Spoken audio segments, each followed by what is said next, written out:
Player of the Day, Mr. Aris Parucha. Sir, congratulations sa game nyo ngayon and happy birthday.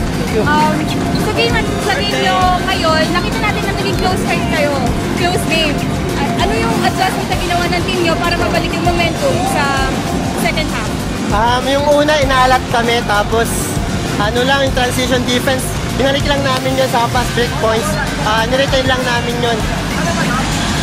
Sa next game, anong paghahanda ang gagawin nyo para mas lalo kayong magpatuloy ang inyong winning streak? Yung full court defense namin, yun ang kulang sa amin. So, practice muna kami before the game ulit namin. Thank you, sir, and congratulations.